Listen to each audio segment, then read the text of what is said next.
Hi friends, இந்த வீடியோவில் வந்து நம்ம என்ன பார்க்க போகிறோம் அப்படின்னு கேட்டிங்கன்னா, இப்போ வந்து நம்மளோட நடிகை நயன்தாரா வந்து எனக்கு வந்து லேடி சூப்பர் ஸ்டார் பட்டம் வேண்டாம் அப்படின்ட்டு வந்து தல அஜித் மாரி ஒரு உலகநாயகன் கமல் மாரி அவங்களும் வந்து செம்மையாக ஒரு அறிக்கையை விட்டுருக்காங்க இன்டர்நெட்டில். ஸோ இப்போ வந்து அந்த ஒரு இன்டர்வியூ வந்து சோஷியல் மீடியாவில் செம்ம ட்ரெண்டிங்காக போய்ட்டுருக்கு. ஸோ அதை பற்றி அந்த வீடியோ டீட்டெயிலாக பேச போகிறோம். இப்போ வந்து நடிகை நயன்தாரா வந்து ராக்காயி அப்படின்ற திரைப்படத்தில் வந்து அவங்க வந்து நடிச்சிருக்காங்க. ஸோ இப்போ வந்து அந்த திரைப்படம் வந்து வெற்றிகரமாக வரும் அப்படின்னு தான் எதிர்பார்க்கப்படுகிறது.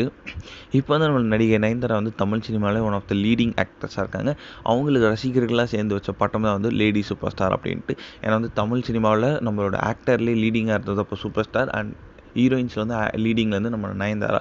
ஸோ அதனால் வந்து அவங்களுக்கு வந்து லேடி சூப்பர் ஸ்டார் அப்படின்ற ஒரு பட்டம் வந்து வைக்கப்பட்டுச்சு. இப்போ வந்து லேட்டஸ்ட்டாக ஒரு இங்கிலீஷ் இன்டர்வியூவில் வந்து நம்ம நயன்தாரா வந்து அவங்களோட லேடி சூப்பர் ஸ்டார் பட்டத்தை பற்றி வந்து ஒரு குறித்த ஒரு விஷயத்தை பேசியிருந்தாங்க. என்ன அப்படின்னு கேட்டிங்கன்னா, எனக்கு வந்து லேடி சூப்பர் ஸ்டார் பட்டத்தை வந்து நான் விரும்பினதே இல்லை. ஏன்னா வந்து அந்த பட்டம் வந்து எனக்கு வந்து ரொம்ப ரொம்ப ஒரு பயத்தை ஏற்படுத்துது.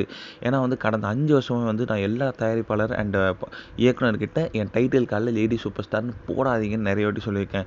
ஆனால் சில பேர் அதை கேட்பாங்க, சில பேர் அதை கேட்காம போட்டுருவாங்க. ஸோ இப்போ அந்த லேடி சூப்பர் ஸ்டார்ன்ற பட்டம் வந்து எனக்கு பார்க்க பார்க்க கொஞ்சம் பின்னடைவு ஏற்படுது. நான் வந்து எந்த ஒரு இடத்துலையும் வந்து நான் வந்து சூப்பரான நடிகை, நான் தான் டாப் நடிகை அப்படின்னு எந்த ஒரு இடத்துலையும் நான் சொன்னதே இல்லை. நான் இந்த இடத்துக்கு வர்றதுக்கு ரொம்ப உழைச்சிருக்கேன். ரசிகர்களோட அன்பால் மட்டும்தான் இங்கே வந்திருக்கேன். ஸோ அதனால் வந்து எனக்கு அந்த பட்டத்து மேலே அந்தளவுக்கு இன்ட்ரெஸ்ட் இல்லை. ஸோ எனக்கு நார்மலாக நயன்தாரான்னு கூப்பிட்டாலே எனக்கு ஓகே அப்படின்ற மாதிரி வந்து அவங்க வந்து சூப்பரான ஒரு